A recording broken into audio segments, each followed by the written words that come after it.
should we wait till we have one more person? And I think that makes it does that make it a quorum, Tim?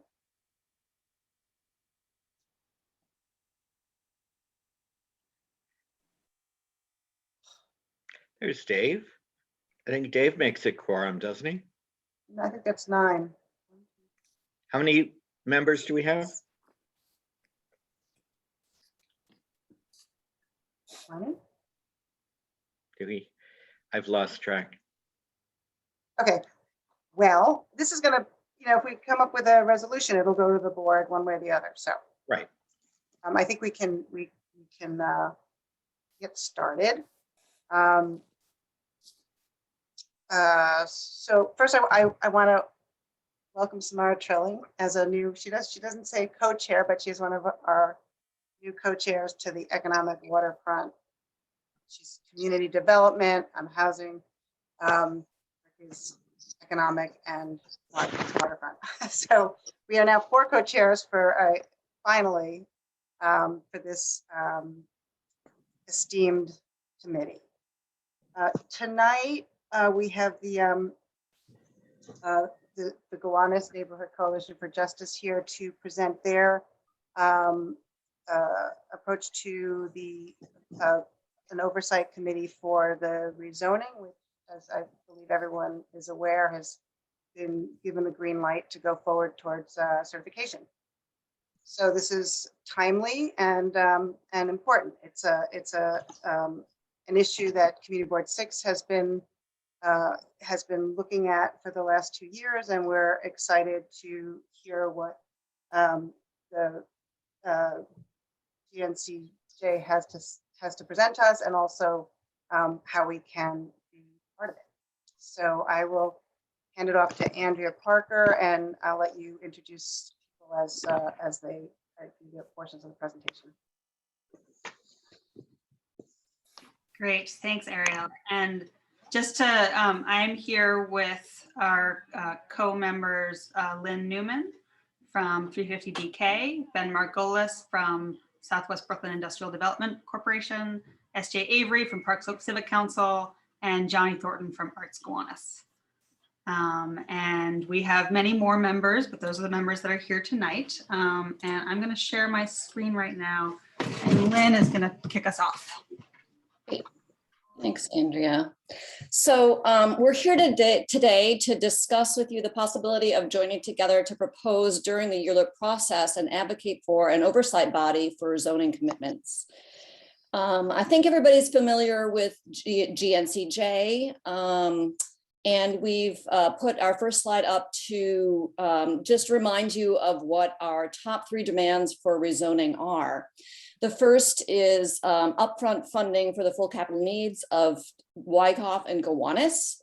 The second is no new combined sewage overflow in the Gowanus Canal. And then the third is to create what we were originally calling an environmental justice special district, which has now been renamed. And that's what we're going to walk you through today. This slide still says that because the coalition requires a full vote in order to change something like that. And we haven't taken a full vote in order to consider that yet. So that's why the slide reads as it is. Let's go on to the next slide. So we finalized our demands about 1.5 years ago. And when we went to Brad Lander with the third one, which was called the Environmental Justice Special District, his feedback was that if it was going to fly in the face of rezoning, we would need to flesh it out and develop what it would look like. Excuse me. So a subgroup of GNCJ has worked on developing this idea to bring more clarity to it. And in the process, it's undergone several name changes. And now we've landed on Gowanus Zoning Commitment Task Force, which we hope brings clarity to what this body is and what it would do. Now, we know that CB6 has also discussed the need for some oversight during rezoning to ensure that the commitments that are negotiated and made actually come to fruition. The framework that we're going to present you with today is exactly that. I want to make clear that the Gowanus Zoning Commitment Task Force is not an extension of GNCJ, nor is it something that would be run by GNCJ. In fact, as we envision it, and you'll see on our chart, GNCJ isn't even a participant. We do believe, however, that to get the city to commit to support something like this, it'll take more than just GNCJ talking about it and advocating for it. So we're going to walk you through how we've envisioned it, knowing full well that this may not be how it actually ends up, but it provides us something tangible to talk about during the ULURP process. So I'm going to turn it over to Andrea. Great, thanks, Lynn. So I'm just going to start with sort of the problem statement here. I think, as everyone knows who has been, working on specifically planning in Gowanus for all of these years, Gowanus is a really complicated neighborhood. And, there's, in addition to land use issues, there's flooding issues, there's the Superfund, there's obviously, where public housing meets industrial. There's so many distinct and diverse spaces and issues and community needs and priorities. And, fortunately, the proposed rezoning does actually really take a lot of those seriously and propose some pretty innovative and detailed zoning tools to address these. What our concern is that there needs to be a formal process for tracking the outcomes. So not only of the zoning tools itself, like the Gowanus mix or the Waterfront access plan, also the impacts and the mitigation that are identified in the EIS, and then the city commitments. At the end of the day, we are certainly advocating for more than what's in the neighborhood plan today, and we know you all are too, and we need to make sure that those commitments are actually held and met. So I don't know if folks are familiar, the mayor's office does have a rezoning commitment tracker, and this is a good start. This is, really since 2016, they've actually been writing down the commitments and then reporting on them on a yearly basis. That's great, but it acts as a one-way conduit. So it doesn't support the community in really understanding and giving feedback on, is this commitment actually happening? Why is it delayed? Did the needs slightly change and we need to see something different happen here? So there really needs to be that two-way street for the city and the community to communicate. And so we've sort of gone through the specific zoning tools, impacts, and city commitments that both we know are going to be part of this process and we also expect. I mean, obviously the EIS was just released today, so I think we'll all be sifting through that and understanding a lot more about the potential impacts. But just to go through a couple of these, E-designations for brownfields. We know that the cleanup of brownfields throughout the neighborhood is a huge issue that we're all going to want to know as much information about as possible. There needs to be a clear place for the city to report. These are the E-designations that are being, addressed right now. This is how they're being addressed. Do you have feedback on that? For, certainly school capacity, we're concerned that as the numbers of residents go up, are we going to actually track how many school seats we're going to need? Where's the sort of back and forth on that? And then, I think really key to, I know the community board's concerns as well, is there need to be real commitments to public housing through this rezoning. There's no question about that. Are those commitments actually going to be kept? I feel like SJ has given this example so many times, that how many times have we all been to ribbon cuttings of the Gowanus Community Center, and has anything actually been done yet? So there needs to be that back and forth, that place to say, community, we're going to hold you accountable. City, we're going to hold you accountable. So the proposed scope of work, and again, we've thought in a lot more detail about each of these things. We're trying to give the broad overview at this point to really, make sure that we're all on the same page. I think the sort of key things that this thing would do, it would provide a forum for the city to obtain information and provide regular reporting information. So it would be in coordination with the commitment tracker, but ideally much more frequently with clear point people at agencies that the community can talk to. It would act as a resource for development entities and city agencies. So, for instance, a developer says, oh, I have to build this Gowanus mixed space, but I don't know who would be interested in leasing that. This sort of entity can say, oh, actually, there's a ton of artists and makers in the neighborhood, and we can make that connection. Certainly, clearly communicating all of this to the larger community, who is, many folks still don't know that a rezoning is happening and are going to have questions and concerns, specifically at the intersection of the rezoning and the Superfund, as well as rezoning and climate change. So really providing that sort of resource and forum to collect and report on community concerns, and again, make that two-way street real between the city and the community. Turn it over to Ben. Hi, good evening. So the coalition's also been thinking about what participants and participation is necessary for that scope of work to occur, and for this to be a really productive and ongoing partnership. Obviously, city agencies need to be a part of this, but we really want to think about the appropriate staff members that have some connection to decision-making and knowledge about Gowanus issues, and really work in backups at agencies. This is a long-term process, so we don't want to start from scratch when there's inevitable churn at the agency level. As developers, obviously have to be a big piece of this process, and we thought the CB6 responsible developer policy that's been in place since 2009, I think, is a great guide to expectations from the development community and how they would participate. But we think the real key is independent facilitation to help organize and guide the process, to clarify responsibilities, and follow up and mediate when necessary, and that will likely become necessary. If the agencies and the facilitator are the outside experts here, we need support for the inside experts, which are community members who know what's actually happening on the ground. It could be that the city funds expertise and capacity, in maybe a 501c3 structure, or the city plays these supportive roles in more of a task force structure that we're kind of leaning towards and discussing now. But the key is that the city supports the required professional expertise and functions from the end of ULURP until all commitments are met. Next slide, please. And the players are essentially these shown in the diagram. It's complicated, but we deemed all of these entities necessary to pull off what we expect will be in the final zoning and in the city's commitments.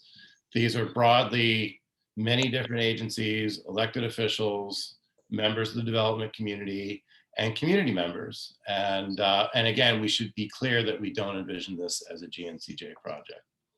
Next slide, please.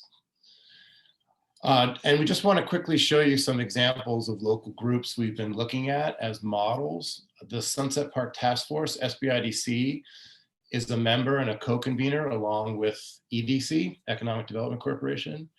And that group is working in real time to evolve from a single place issue focus, which was the future of the South Brooklyn Marine Terminal in Sunset Park, to something broader, advising and promoting and collaborating around projects throughout the larger working waterfront in Sunset Park, and ensuring connections with upland residential communities.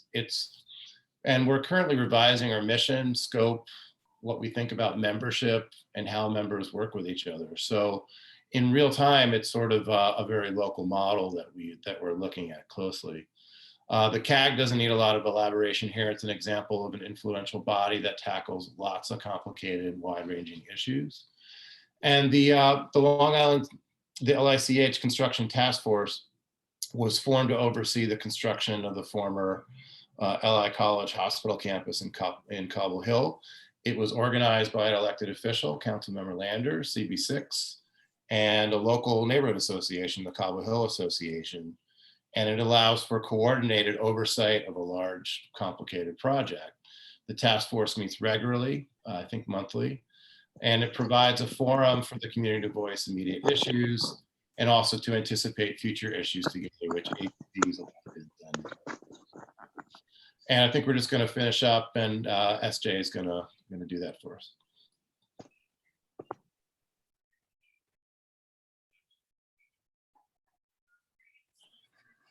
Before we switch the slide, I'd just like to make a couple of other comments about the models and the membership. And you all probably know much better than I do about the construction task force, since your co-chair is, your the community board chair is one of the co-chairs of that meeting.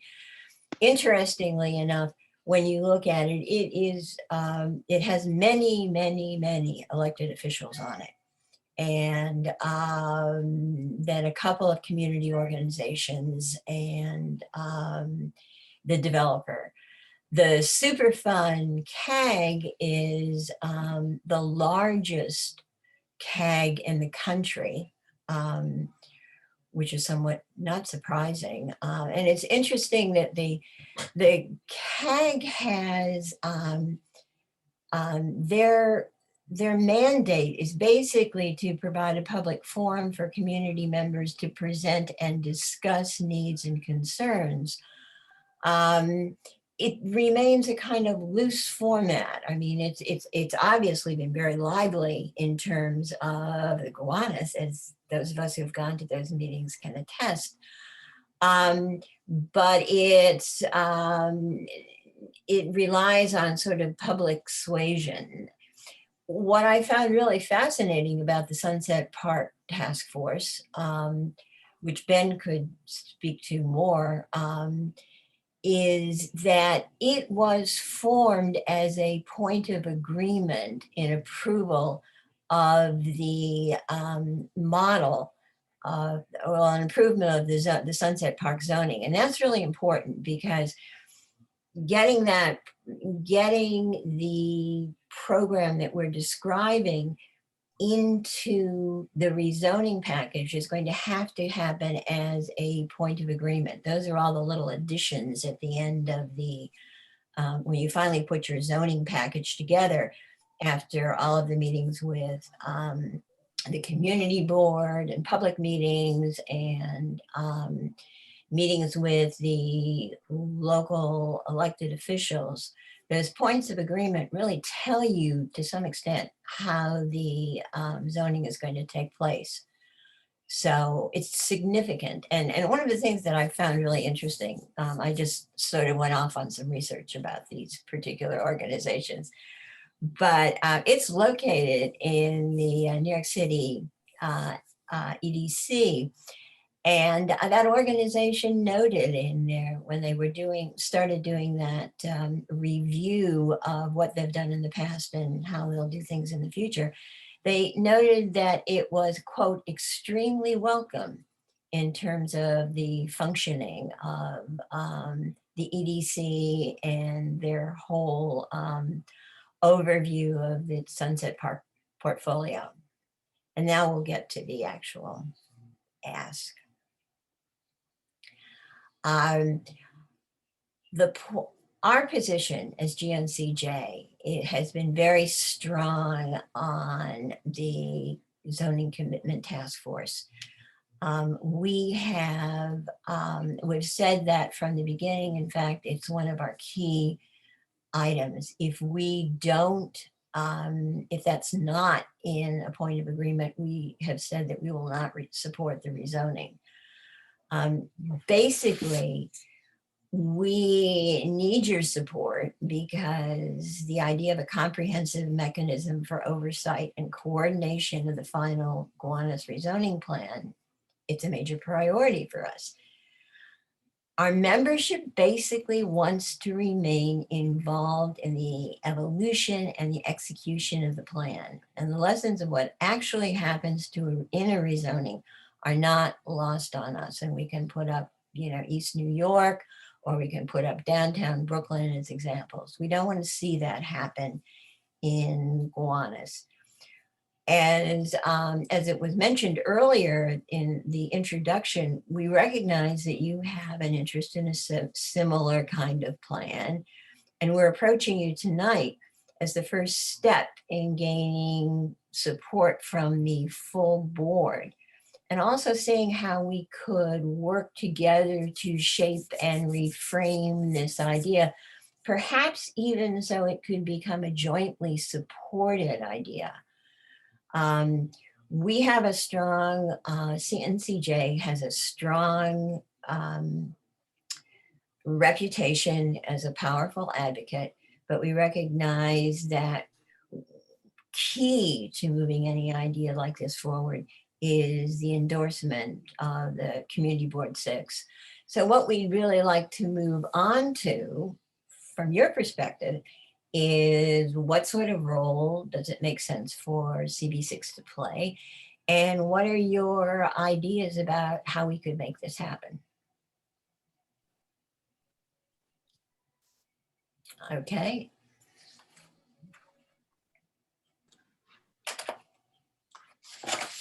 So that's what we have. And I mean, certainly we have thought about all of this in a lot more detail than we just showed you, and we could answer specific questions about specific parts of it. But I think to SJ's point, is this something that you guys are interested in, and how could we work together to make it happen? Ariel, you were the one who probably about 2 years ago started talking about this idea, this need. So I was wondering, within this context, is this aligned, the same thing, in conflict? How would you sort of think, or is this missing something? Well, first of all, I think, I know that we have been in discussion, with GNCJ, and Mike had been going to meetings, I've been going to meetings. We've been very much aware of their progress, and not over the last 2 years that they've been developing, but over the last few months. And trying to align it a little bit more with what we, what CB6 would like to do. I'm thrilled. I mean, I think it's a great idea, and I think we should be, we should support it and be part of it and help to shape it further. Given, the clock starting to tick, it's if we want to get this into a shape that it can be, we all can agree that we support it as one of the points of agreement in the at the end of the at the ULURP, then we need to, I assume, make some commitment to be part of the planning and help to shape this. And I'm not sure exactly what all those steps are, but I think the first step would be to, if we have forum tonight, to make a motion regarding what GNCJ has presented, how things that we may want to see a little different, issues that we may want to make sure are included or push up to the forefront, and then bring it to the board as soon as possible. And what I'm not clear about, and this is one of the things that we would be talking about, is the timeline in terms of where our vote comes in, which is the very, very first vote, versus when points of agreement are agreed upon, which is at the end. So I'm not clear on how that jives together. But I'm excited to continue this conversation and support this effort. David. Hi. Thank you, and thank you for the presentation. So I had written some comments back to Ariel. Ariel, have you shared any of those with these folks? You're muted. Yes, we have addressed some, probably not all of them, but we've addressed some of them. I think. Okay. Okay. Well, let me just pick the highlights. There's not many, only 3 or 4, and maybe we could start talking about them, because I'd like some clarity in a couple of things. My first comment, this is just a comment, that the DOB can't report on leasing. That's just not what they do. So if you want someone to report on leasing, there'll have to be another mechanism there. You said in the beginning, Andre, I don't know if you said it or someone else said it, that you want full funding of all the capital needs at NYCHA.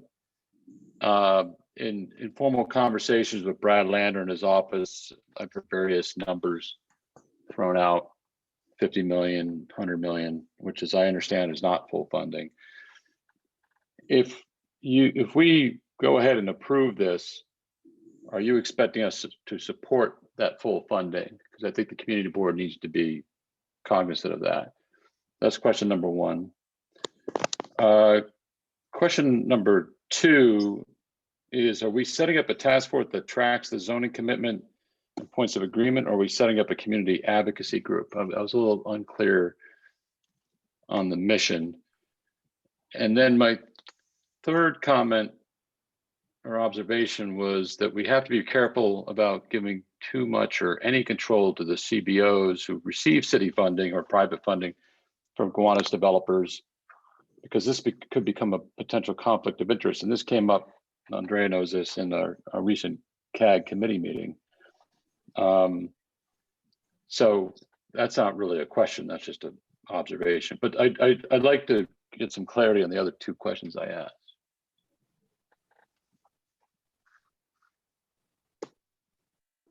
I guess I can speak to the first one if you want. So the first slide, David, was just to make people who may not be aware of what GNCJ's top 3 demands are. But in no way are we asking for you to support the first 1 or 2. Today, we're here to only discuss what our number 3 was, and that is this idea of a task force.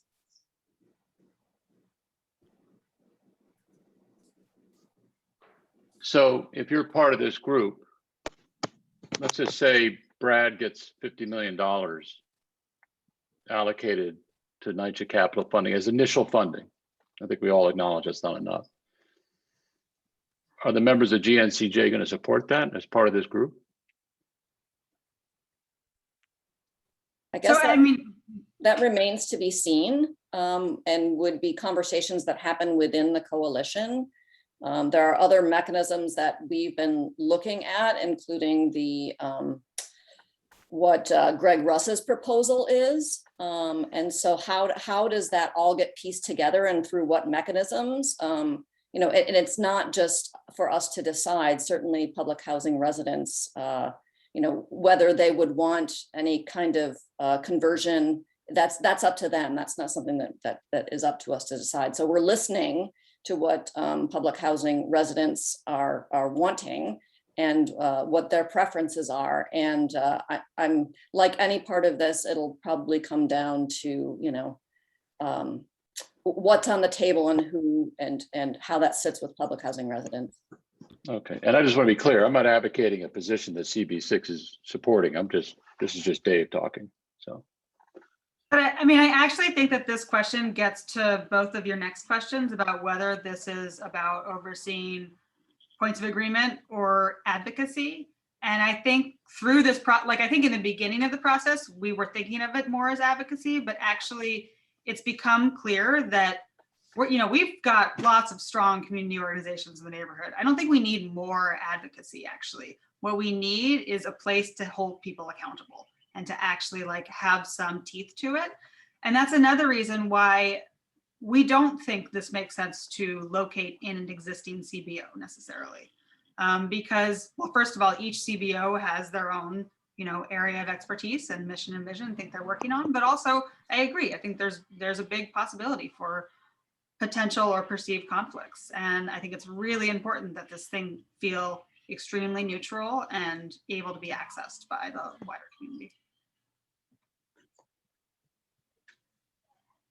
I mean, part of what's driven this specific need for the oversight has been a pretty consistent feeling about the importance of economic justice. But as Andrea just said,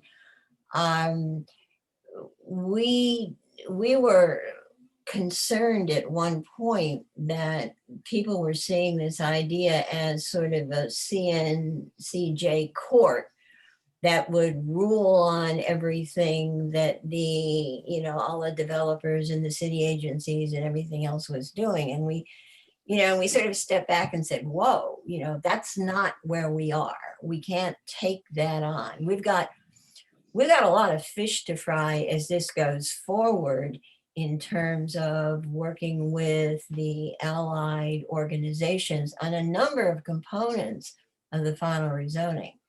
So again, what really was important to us was the idea of transparency and getting some sort of mechanism where people wouldn't feel like rezoning happened to them. And then, an area, the council decided that the rezoning was okay. It passed, the mayor signed it, and that was it. That you really didn't know what went on, what was going on, or you had no sense of coordination. And we didn't want that model. And I think as we looked at other kinds of models and the, I think that the Sunset Park model is an interesting one, because 5 years out, they said, let's take a look at what's going on, and let's take a look at how things are actually moving, and are we doing what we said we would do, and are there particular problems, and are we communicating as we should? And one of the things that came up in the document that the minutes that came out of that meeting was a question about, continuing to enhance transparency, publishing, minutes of the meetings, and opening up the group to a larger, more diverse population. So those kinds of considerations have been shaping how we see this particular structure. But our individual organizations and we as a coalition will have a lot of other things that we're going to be working on during the period of rezoning. And we don't really have the technical skills or the ability to do the kind of coordination, the independent coordination that makes sure that there's transparency about what's actually happening. We think it could be terrific for the city. I mean, it really has the potential for making, coordination among developers and staging of development and the timeliness of work that's being done by the DEP or transportation. This is a huge undertaking that's going on, and I don't think we can just leave it to, okay, you're going to go do this and you're going to go do that. It makes sense to us intuitively that we need some sort of collaboration and coordination and oversight, both in terms of transparency and in terms of making sure this actually works and does what it's supposed to be doing in terms of the EIS. Bill. Mark, I think you had your hand up next. I did have my hand up. I don't know about next. Obviously, we've been talking about doing some sort of oversight thing for a number of years. I understand that you and David have been having discussions. I'm not privy to those with our presenters, and I would love to have more of this fleshed out, or maybe create a subcommittee with our land use chair and our housing chair and our economic development chairs to be part of this process, because I don't really quite fully understand where we're at this moment. And there are a couple of models that I would think are promising, particularly the Sunset Park model. There's one model here that I totally do not think is appropriate, but I won't name names. And anyway, I with regard to the first part, I'm glad to see that the first part is not part of the second part of the presentation, because no matter what groups want, and I think groups have a right to want things and have a right to advocate for things, but I'm not a person who goes ahead and says, if my demand isn't met, I'm not going to do something. I think it's all part of a process and a negotiation, and ultimately a decision on balance as whether we should go through with something or not go through with something. The idea of reviewing things so that in a period of time, like in 5 years, we analyze whether we're on track or not is something David and I have discussed in the past. I think it's a great idea. And also, I think you need to explain to people who may not understand, who are on this Zoom, what conversion is. I'm gonna still be a Jew after this, so maybe you should explain what conversion is, and also what RAD is. I may know what those things are, but maybe everybody doesn't. So, thank you.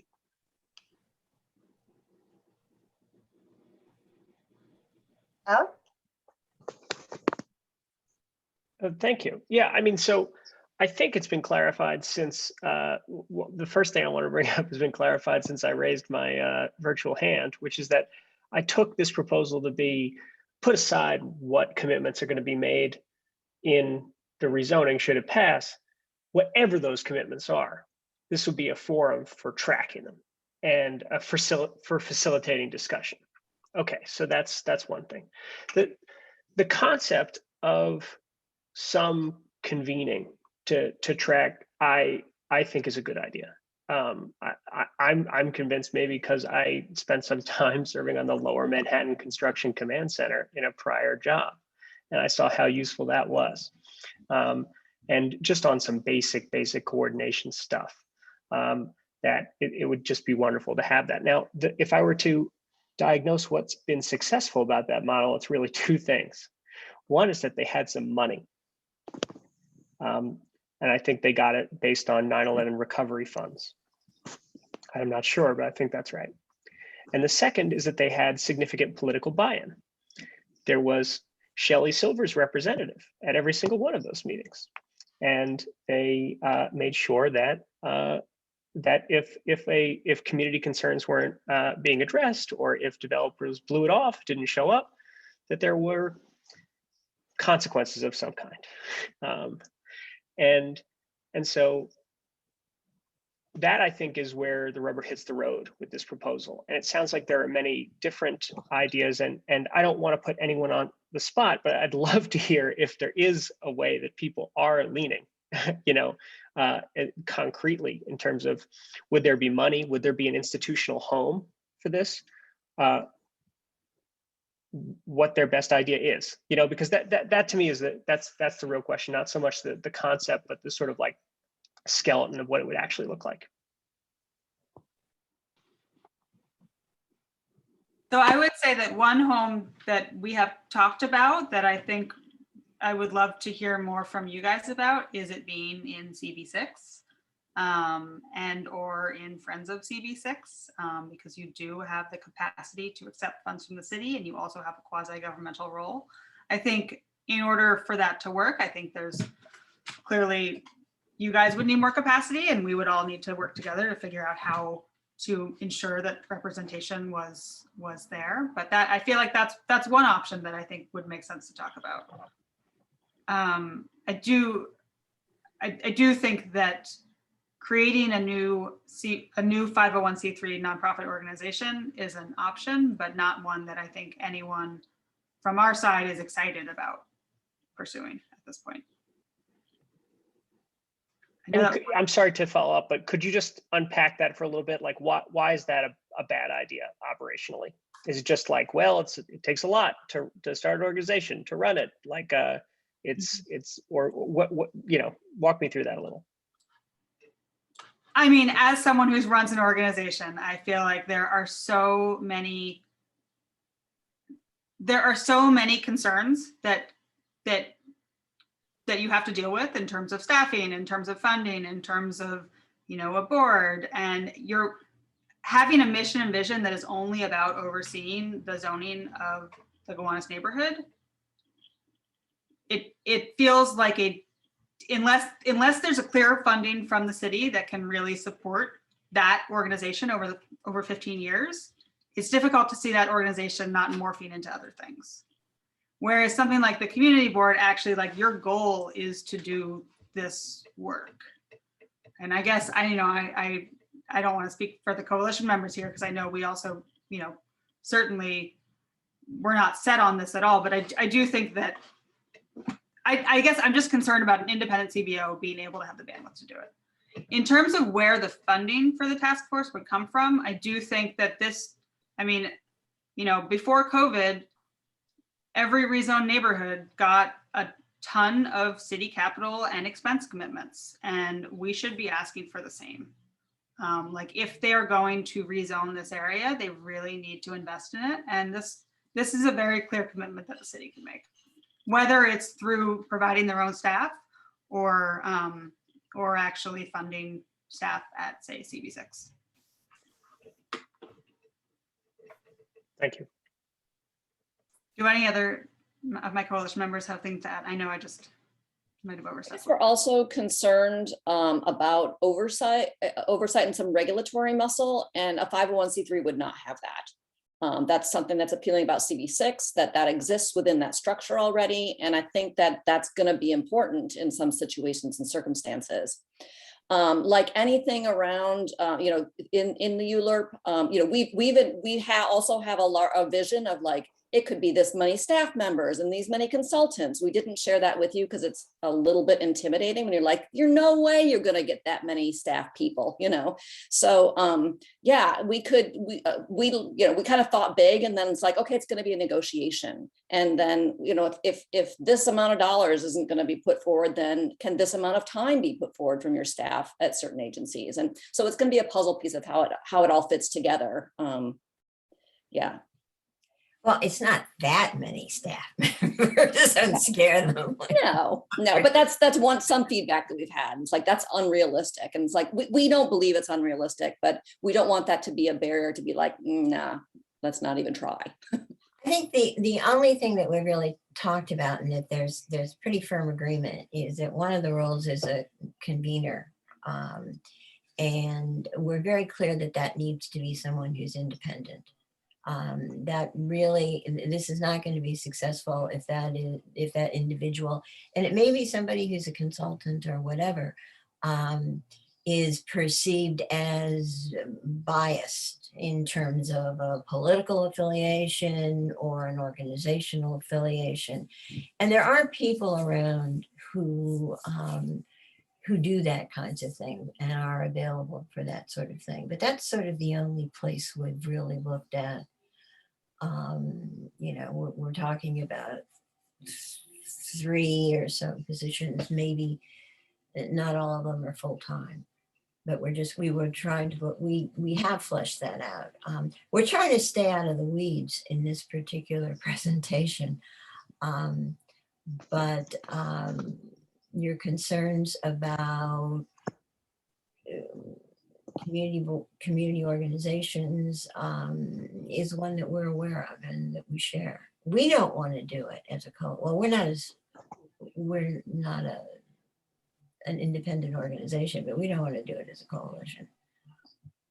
It really needs to be perceived as collaborative and neutral, and it will to some extent be shaped by the membership as people are brought together, developers and community representatives and representatives from city agencies. I mean, I think some of the work of certainly some of the really beginning work will be shaping how this organization does business. And we can't sit here and predict that. Karen? Thanks, Ariel. My question is, as far as NYCHA, there would have to be extreme details because when you talk that it would be funded in lieu of RAD or something else, people need to know exactly what that is, because you would have to parallel a comparison so that people would know, well, why do they not want to go with RAD in lieu of funding? And that funding would have to be explained, and there should be some form of like NYCHA resident and advisory board, because when you talk NYCHA, it gets very bogged down, it gets very intricate, it gets very detailed, and it seems like the residents are always left behind. So that NYCHA component needs to really, there needs to be some love when it comes to the NYCHA component, where everyone kind of can understand the intricacies that goes into it, because you can fund NYCHA, you can fund something, but then there's really no tracking of what the money's being used for. So that needs to, 500%, it has to be tightened up, and it has to be explained and really just simple and plain where people know exactly what it is. So that is like a question of, is that, I think, who was it that mentioned it before? I think it was David, like, is that 100 million, is that even, is that a realistic dollar amount when it comes to, just basically taking care of all the needs that are needed at NYCHA, Wyckoff, and Gowanus? So if someone can explain, like, what the thoughts are behind, NYCHA, Gowanus, and Wyckoff. Thank you.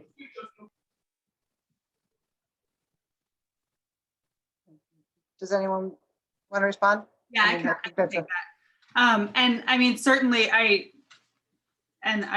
regret that none of our public housing resident members are here tonight to speak to, I think just in terms of this accountability structure, I think that has been a critical piece that we have talked about over and over again, that like, you're right, you can't just fund NYCHA.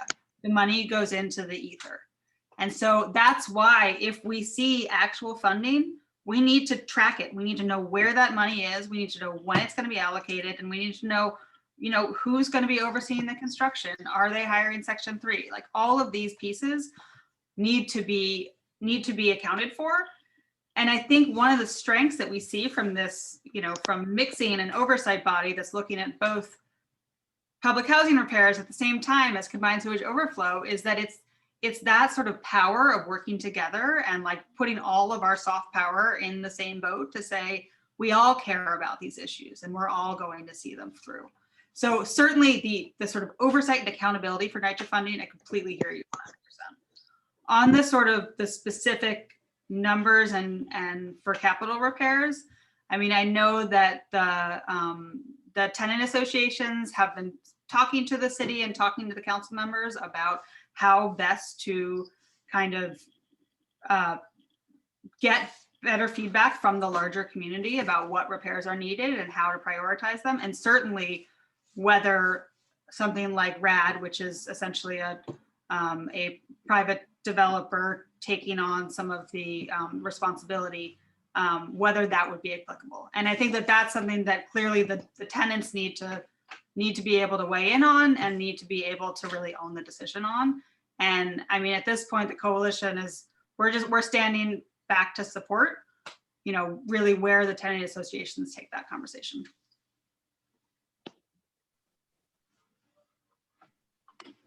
Thank you. Samara? Yeah, I think just to sort of echo Karen's point, I think that the involvement of our neighbors in public housing is going to be central to the success of this. And one thing that I would be slightly worried about in locating it within CV6 is historically community boards have not been at all representative of people who live in public housing. And I think that would probably, I would worry that would be seen as sort of a gatekeeping mechanism. Or just sort of this space not being set up for the people who have been doing the work, who've been sort of on the ground and continue to do that. So that's one sort of consideration with where to locate this in terms of institutions. We've had your exact same concerns.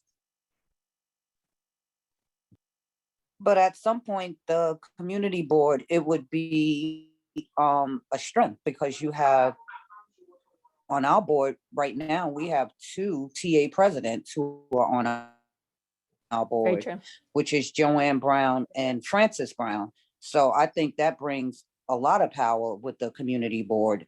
And we have also members who, as myself, who no longer lives in NYCHA, but have worked and still know the story of NYCHA and the history. So I think that when you can look at it like maybe not so well, I think it would work well, as far as having people that are on the ground every day and people who, know the history. Yeah, thanks for lifting that up. Yeah, absolutely. I totally hear that. I think that's also very true.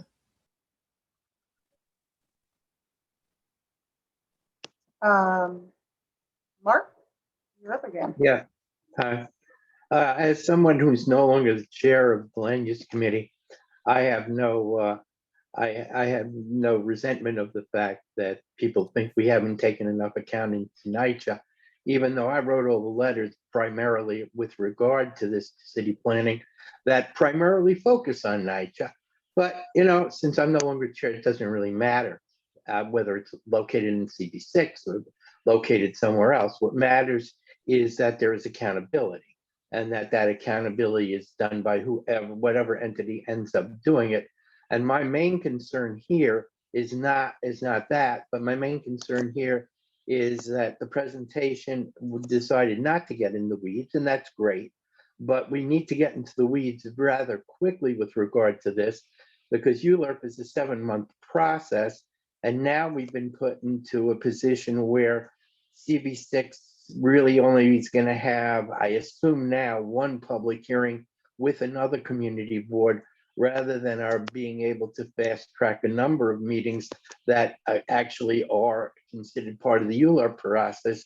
Because if you don't do these joint meetings, they're not really considered part of the ULURP process under this judge's decision. So I really think we really need to move forward quickly and get in the weeds. And as I suggested before, and I don't know whether anybody will take me up on this, is that the land use committee chair, the housing chair, and these outside groups that want to be involved in this get together and actually get into the weeds on all these things, so we have something to present with a budget. Because there's no budget, there's nothing really to say except we like this or we don't like this. So anyway, I'm certainly for a process that will have accountability for the things that we consider most important, and that we put into what we do as a condition of our wanting this rezoning or not wanting this rezoning to go forward.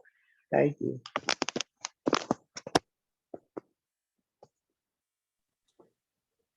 And just to answer that, we would love to go into the weeds with you. It's getting some volunteers from this group to jump in there would be fantastic.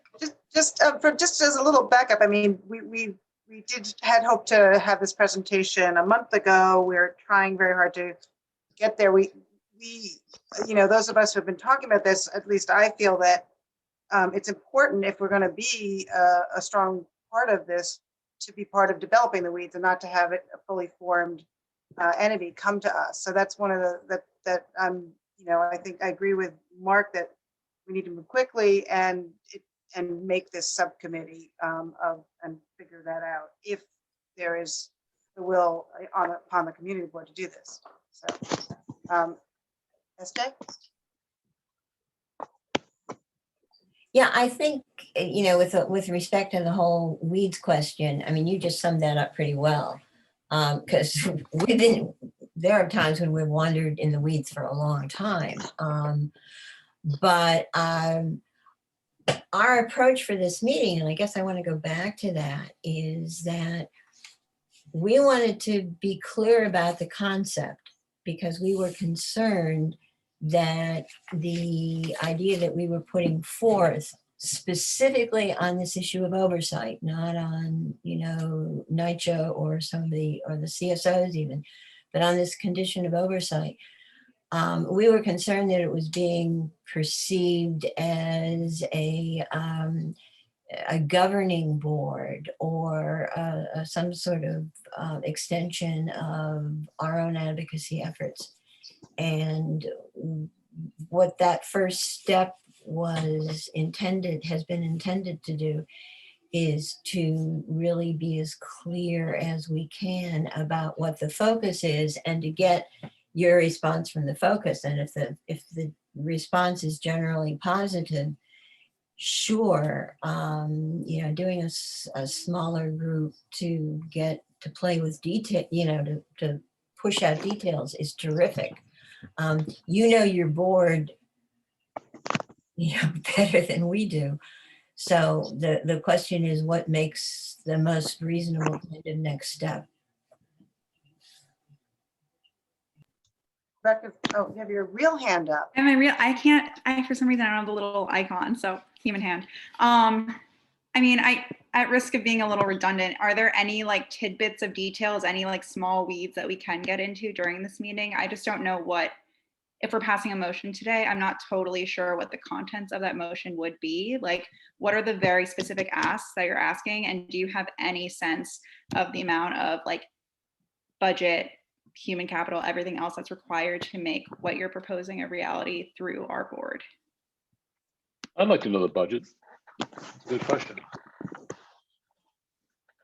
We haven't developed the specifics of a budget, but as we see it, in terms of knowledge content areas that people would need to bring to the table in order to run this thing, there are 4 positions and a part-time consultant. So, you know, do the math for what that'll cost. My quick math tells me $250,000 a year. I would put it a little bit more, but yeah. Okay. I And don't what is know how- our, but like if we're supposed to be fronting all of that or a huge portion of that? No, this would be okay. negotiated through the ULURP process. So it would be the Okay. money that the city is, that we're asking the city to put forward through the points of agreement. Got it, thank you. I think that's So, really critical. We're not sorry, talking I just want to jump in. So are you thinking, Lynn, like $500,000 a year? I don't have the technical expertise to answer that question in terms of how much does somebody need to know to be able to do the jobs that we've defined. I don't know the answer to that question. Like, how much level of experience do we need? Is that a $50,000 a year salary? Is that a $100,000 a year salary? I can't answer that question. But, you know, if we're take it at the middle of the road, 75 for 4 people and then 25 annually for a consultant to do this kind of moderator job, you know, that's going to put us at about 350. All right. And then the Andrea, do we other have a, considerations? Is it remote work? Is there going to be an office that gets, you know, that Right. gets, you know, there's all those questions too. Andrea, we have a slide someplace. I mean, I don't know if it's accessible, that sort of talked about, you know, what those yeah, the 4 those positions. functions were, and that. well, I might- was just going to throw out, does anybody know what Doug Sarno gets paid at the CAG? No, but I'm sure we could find out. That would be, to Lynn's point, that he's probably an equivalent of a moderator, maybe a little up that a little bit because the moderator would have to do a lot more work. But I think I agree with the about numbers. $250,000, maybe 300,000, and I feel like we could definitely flesh out what the like high level of the budget would look like. I think it's that we don't want it's that it could either be that much or it could be city staff doing the work with a private facilitator. So it could be, I would say, like 50 to 300 a year. Does that sound right?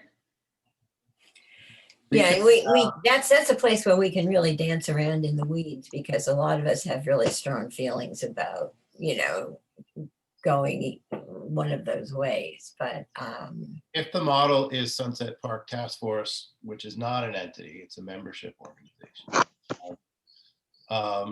And with city agency, specifically EDC and others, doing the bulk with SBIDC's help, and we don't get paid for it, doing the bulk of just the organization and administrative work and facilitation. That's a model that doesn't add up to large amounts of money, but what we could do is ask EDC, you know, what's your guesstimate of amount of staff time, and work backwards from that and make an equivalent, you know, if that's the model that we feel like might have the most teeth here. I take the point that one way to reason this through is through function. And then you ask, well, is this by detailing someone from a city agency to perform a function? Is this, so that can even shape what kind of demand or whatever you want to call it, the community board would put in a resolution, right? Like And could define the group. And a Sorry, go negotiation ahead. with the city too, right? I mean, you either negotiate time and expertise, or you negotiate flat amount of money. And so you're exactly right. And that I think leads to, or builds upon the question that Rebecca had, which is sort of, well, what is it we be doing today? And Mark asked or suggested, you know, the appropriate way to work this out is in a subcommittee. That might well be true. I think it probably is true, but it also occurs to me that there's a concept level. You could have an endorsement of a concept with details to be built in, or it could be that this committee thinks, well, they're actually not ready to endorse the concept until they get more into the details. I don't know how people are thinking about that. I don't have a strong intuition one way or the other. I do. I think we're at a concept level now. We don't have time to wait. I think that we should. My hope to go for today was to approve the concept of this, because the next step is to figure out. I mean, whether it's the two models so far in terms of how it's run are different in terms of the amount, the ask, certainly for funding, but also, I mean, it's very different to have a chunk of change that we then control, sort in some sense, versus having the city agencies. I'm not as familiar with the Sunset Park model, but I do think it. I'm not, and I'm also not sure why Mark sounds like he wasn't so enamored of the other model. But it seems that if there was the figuring that out quite soon would be important, because that could make a big difference. And it certainly, I think, as has already been said, it makes a big difference in terms of how this gets presented in the POA. And something, so I would vote for some form of a resolution to move forward with working with the GNCJ. I had one question for you guys, which is, I know you said that this is being brought to us from GNCJ, but that GNCJ will not be part of it as an entity. So I'm just wondering how to refer to it then. Does that mean like each of you who are from different entities would just represent your own groups, your own CBOs, and then the community board is another one? So we, up till now, we're referring to this as the GNCJ's, task force. So I wanted a little clarification on that, if we're gonna figure out what to call it. So I think we should call it the Gowanus Zoning Track Task Force. Yeah. I guess in doing so, we're trying to not take ownership, but put it forward as an idea that we believe needs to be developed and is important for this community.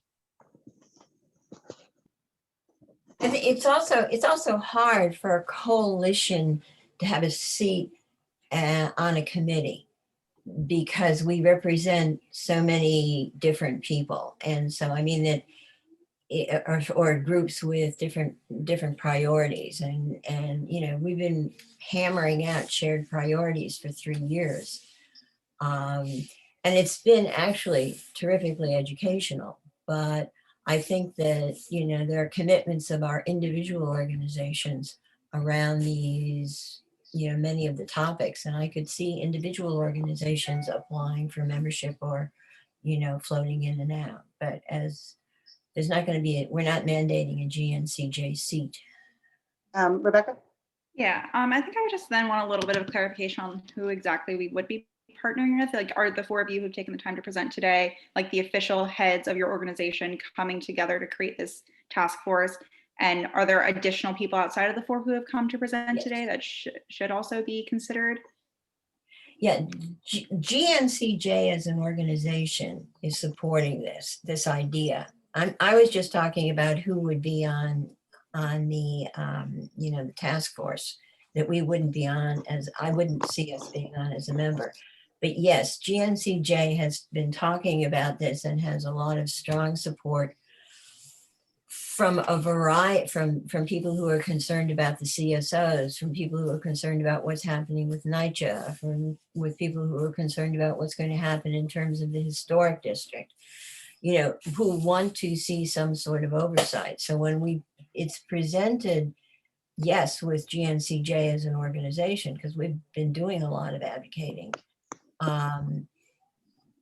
if that answers the question. And maybe just to elaborate on that a bit, I mean, I would say that several of us are the heads of our organizations and are interested in moving this forward in the particular areas of our mission and vision. And I certainly know there are other organizations that aren't part of our coalition that, would definitely have a lot of skin in this and would want to come to the table.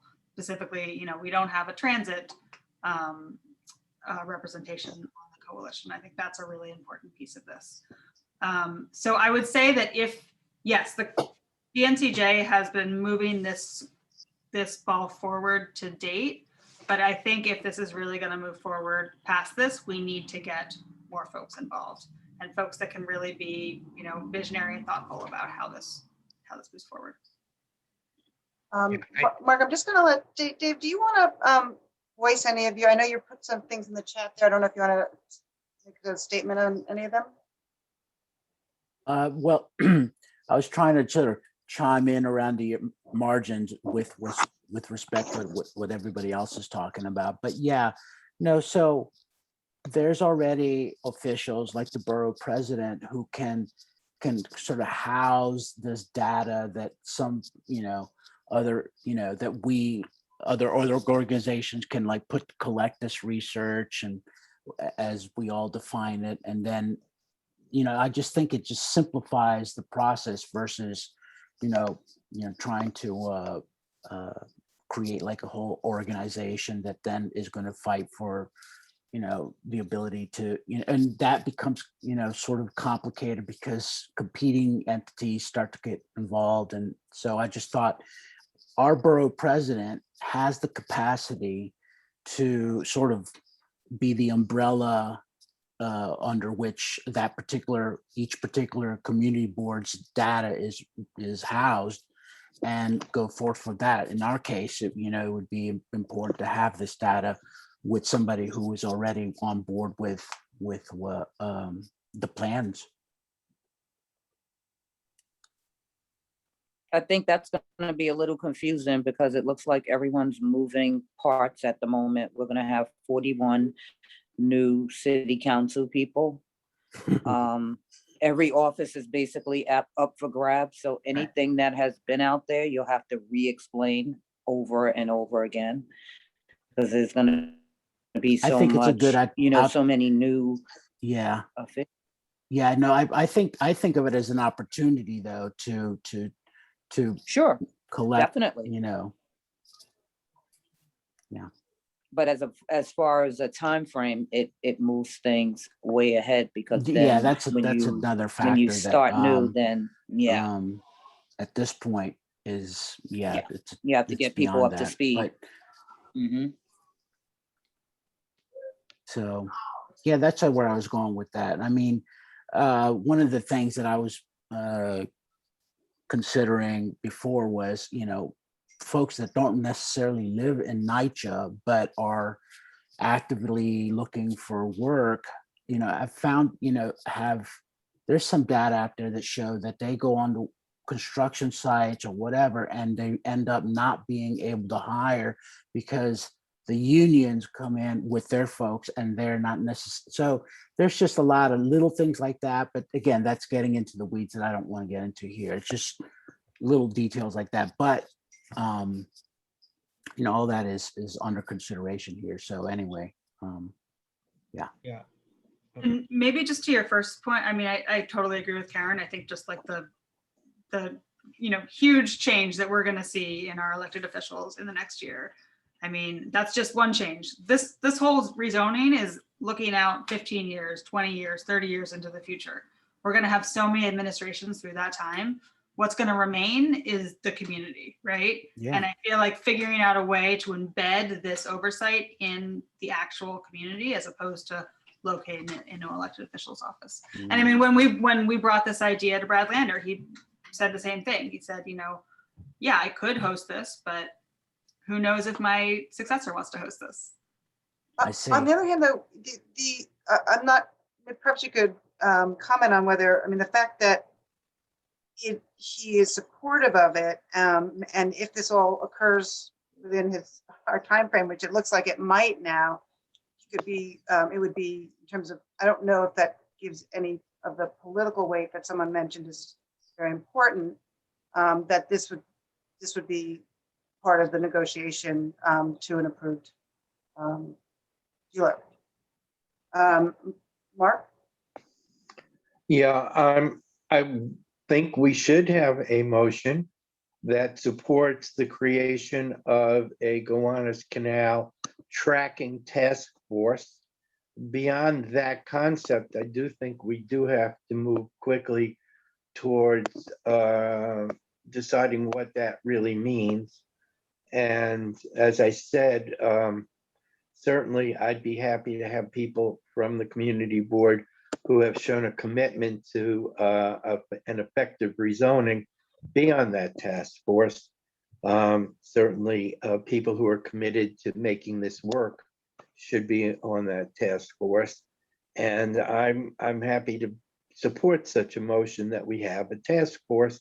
But then subsequent to that, whether it's by, I don't think it needs to be by motion, but I think that people like you and David and Alec and some other folks who are committed to a successful rezoning put together something with the other elements of the community, like the people who are here tonight, who were very serious people who have moved, have put in a tremendous amount of time and thought into this already, to make this thing into a more fully rounded ask with regard to the rezoning. Because, and also whether Brad wants to be housing this or not, he certainly has to be supporting this, or somebody like him has to be supporting this in order for us to move this forward in any sort of effective way.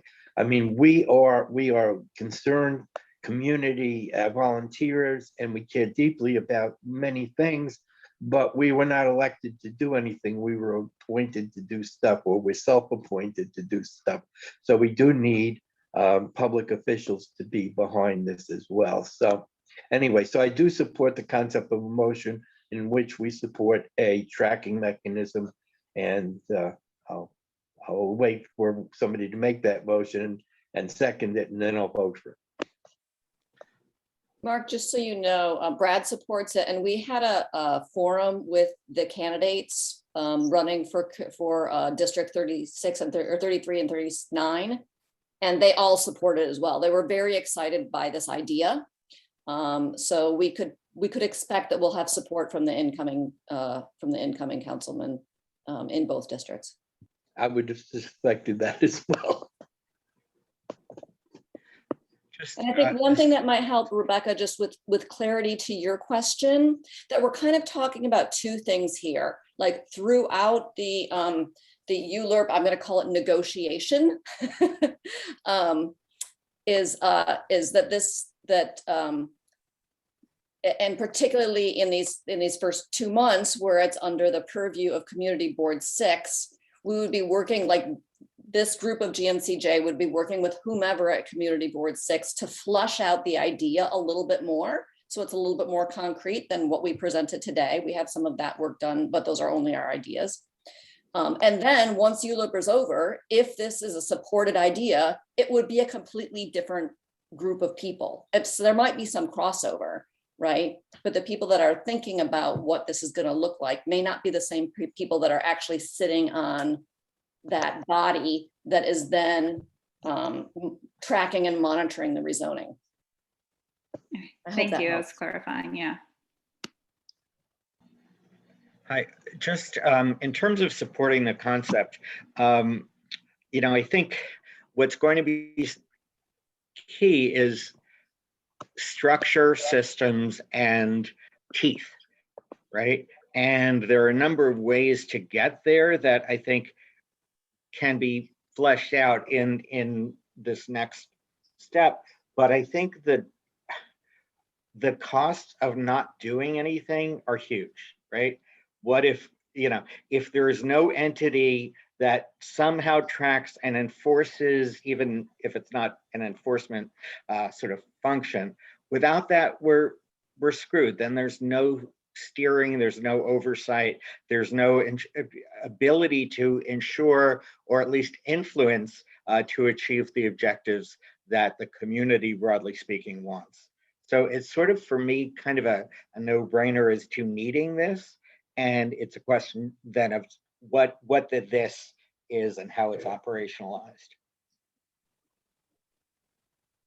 Great. I hope it's a motion. I would make a motion. And the motion would be for Community Board 6 to support the concept of a Gowanus oversight. You all have a particular brand you want to use, oversight tracking task force. I don't know if that's the words in the right order. And to form a you could call it a task force or a study group of Community Board 6 members and our guests here today to flesh out the precise details. But it sounds like, Gowanus Zoning Commitment Task Force. And it sounds like we did have agreement, at least at that conceptual level here today. I second the motion.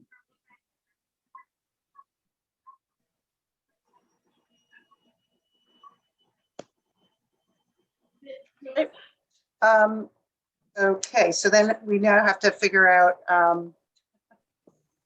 who's going to be on that. Don't we need to study vote? group? Huh? If it's a resolution, don't we need to vote?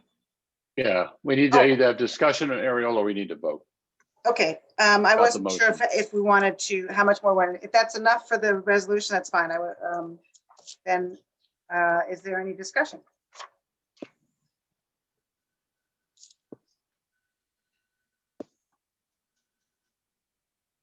I'm going to call the question. You're not on the committee. I'm just stepping in. Questions I'm called. helping push us along here. And I guess if you are in favor of this motion, if you're not, let's say if you're in favor of the motion, raise your hand.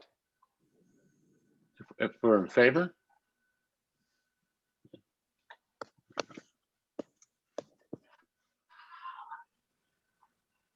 you muted yourself, Ariel.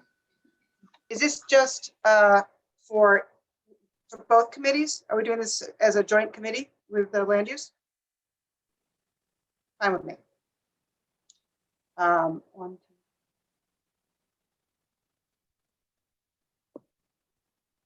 Okay, I have 9. Oh, I'm 10. Okay. Is there anybody who does not support this? Put your hands down. Is there anybody, did I miss anyone who did not support? Okay.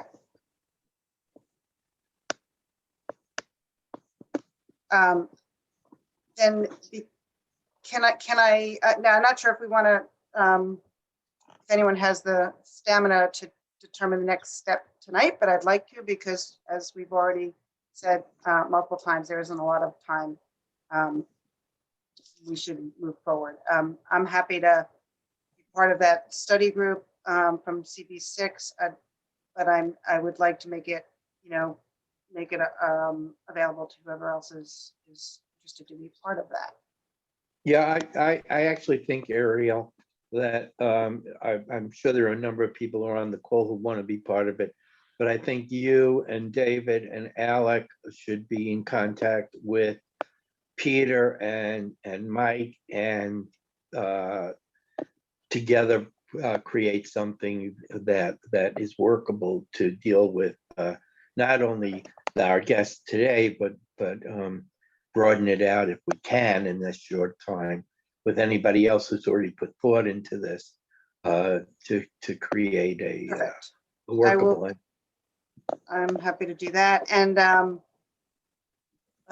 anyway, then I guess thank you very much to everyone who came and presented tonight. And I have seen a tremendous amount, besides the amount of work that went into it before it came to us. I can see an enormous amount of work that went into the last few weeks. It's really, I'm very impressed, which makes me all that much more excited to collaborate with you guys. And aren't you glad it wasn't presented last month, Ariel? Well, now it has, I mean, on top of all of that, now we know it has to happen, as Rick pointed out. So it has to happen. So Ariel, just in terms of process, I would say at the next board meeting, we have to present, or you'll present the motion and that it was unanimously supported. And I think then right after that is presenting hopefully a working model of what this looks like, which will come out of the conversations that we're about to have and then that we'll have with the folks here. And so there'll be two parts to this. At least that's the way I see it. I hope you're right, because we don't have another meeting till May. So we have to I be know. much further along by then. Yeah. And just in terms of the Euler process, those meetings occur separate from our community board meetings, correct? I mean, they'll be Well, planned when they have to get planned. the Euler process in terms of our public hearing process has now been taken out of the hands of CB6 exclusively and put into a joint in-person and Zoom together meeting that's got to be organized and with CB2, which makes it much more difficult for us to be finely tuned at that meeting. So that's why this sort of thing is so much more important than it ever was before, because so much more of the process is going to be taking place after we make a motion and after presumably a rezoning is authorized, presuming that our city council person authorizes the same. So Mark, I have to admit, I don't know all the details. I know a lot happened today or yesterday, but doesn't the city still have to come to the land use committee as part of the ULIP process and make their presentation, and then we make our recommendation to the board? That is totally unclear now, because we now have a hybrid process that has been fashioned together by a settlement with imposed or whatever, I don't know, with the judge that is not yet clear. So we may be able to do this at the land use committee. We may not be able to do this at a formal land use committee. I mean, certainly informational meetings can certainly still be held. I don't know what we're allowed to do at committee level if we don't have an in-person component to that meeting. So that's all in flux at the moment. But what I do know is that this sort of tracking task force becomes even more important in light of how this is going forward at the moment, as I understand it, which should be clarified in greater detail in the next few days. Okay, we should get clarity on that. Yeah, I agree, David. I mean, look, we're at the mercy of, I think, trying to decipher what happened in court today. I didn't listen in on that court session. I don't know if anybody in the community board was even invited to listen in that court session. And as far as I know, there's never been a written opinion by the judge who's been holding this up for 3 months as to the rationale or really anything that's occurred over the last 3 months. So we are at the mercy of that disclarity. And hopefully the city's attorneys are going to have some view on what we're permitted to do legally. But within the context that they've left us, we're going to do our best to have as many informational meetings and processes as we can to have a fulsome community process. I mean, it would be truly ridiculous if at the end of all that's happened, the outcome here was a more circumscribed public review process than the one that would have occurred by default. But I guess we'll see. Is there any clarity on when, like how the process between now and certification is? That the certification is when the clock starts, right? So we don't know when. Certification just happened today. Oh, I that think it was started certification. today. Oh, I Yeah. guess the last thing this morning, it just said it was cleared. I wasn't sure if we were actually certified yet. Sorry about that. Yeah, so the clock has started. Okay, Yeah. so that's what I thought, but I it's been a long day. And I look at the last. Okay. Yeah. Checking quickly. And Ariel, sorry. Yeah. Can I just clarify, because you raised, is this an EWCDH vote Or is this a joint? I counted David's land hand. use? I think you're the only one who's not on the EWCDA. But I think, you know, other than people, a number of us who are on both committees, I don't know who else is here that's only on the land use committee. I think there, you know, we have, you know, 1, 2, 3, 4 or 5 of us who are both. So we'll call it a joint meeting and count David. Okay. Well, no, I'm sorry, Ariel, but we can't call it a joint meeting because the land use people weren't formally invited to this Oh, meeting. Mike told me, I thought Mike said they were. They're invited to be at the meeting, but it was, I don't think it was advertised as a joint meeting. Oh, And if okay. it's not advertised as a joint meeting, it can't be Okay, viewed okay. as a joint meeting. All right. I think Mark's right. That's procedure. Yeah, okay. Yeah. I thought, at first I thought not, and then I asked, and then but I, you know, You could count me, you can not count me. It's all good. We specifically wanted David here, absolutely. yeah, okay. But All I right. don't think it's formally a joint meeting Okay, and whatever. okay. All right. All right, well, thank you, everyone. I really appreciate, as I said, all the work you guys have done and the conversation, and I hope we can move this along as quickly as we need to. Yeah, thanks, Ariel. Thanks, everybody. Thank you. Thank you, Ariel. Thank you, David. Thank you, Ariel. Rick. Thank you, everybody.